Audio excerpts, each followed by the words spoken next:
Buenas tardes a todos, soy Alexis Benítez y les vengo a presentar la disolución del Imperio de Occidente y la emergencia de los pueblos germánicos. El Imperio de Occidente empezó su decadencia a partir del siglo III después de Cristo, padeciendo una larga y penosa agonía por la incapacidad de sus emperadores.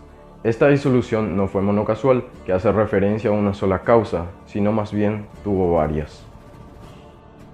Una de ellas son las causas internas. La debilidad del gobierno romano tuvo su origen en la mala gestión de los gobernantes, corrupción de los funcionarios y la ambición de los generales, las cuales desataron las guerras civiles por más de un siglo. Otra causa fueron las persecuciones de los emperadores contra los cristianos y la crisis social y económica. División del imperio. Teodosio, el último emperador romano de origen español, antes de morir, dividió el imperio entre sus hijos, Arcadio y Honorio, en el año 395 después de Cristo. Arcadio, el mayor, gobernó el imperio romano de Oriente. Honorio, el menor, reinó en el imperio romano de Occidente. Ahora hablaré sobre las causas externas, las invasiones bárbaras. Los bárbaros eran tribus que vivían fuera de los límites del imperio romano y que no habían sido dominados. Eran pueblos que se dedicaron a la agricultura y el pastoreo, procedentes de diversos puntos de Europa y Asia. Invadieron el imperio romano en distintas épocas. Esto, más los diferentes conflictos internos, debilitó aún más a Occidente. Otra causa fue la aparición del feudalismo.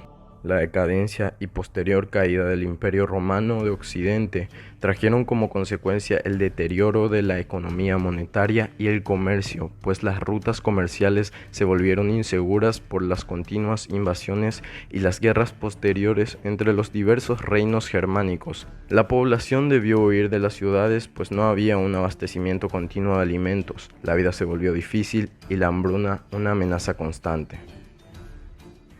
Ya en el último año, tras la caída de Rómulo Augustulo, el territorio occidental del Imperio Romano quedó a manos de numerosas tribus bárbaras, las cuales dieron lugar a varios de los reinos medievales que impusieron su dominio en la Edad Media, y que más tarde se consolidaron como estados en Europa. Por su parte, el Imperio de Oriente tardaría casi 1000 años en llegar a su fin.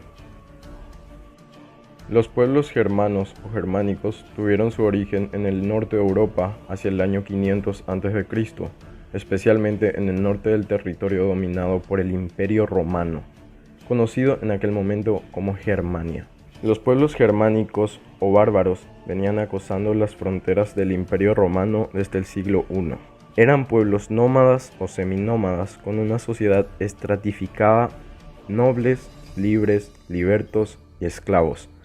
El rey se elegía entre un miembro de las familias nobles. Los hombres libres juraban fidelidad personal al jefe y esta era la base de su poder. Se les conoce como bárbaros por derivación del término bárbaro, que significa extranjero, y además porque sus costumbres eran distintas a las de los pueblos cristianos, fe que no conocían. Cuando los romanos intentaron conquistar la zona oriental del río Rin, a principios del siglo I después de Cristo, el jefe querusco arminio Hermaán les derrotó. Hacia mitad del siglo II después de Cristo, la presión de los germanos sobre las fronteras romanas se intensificó.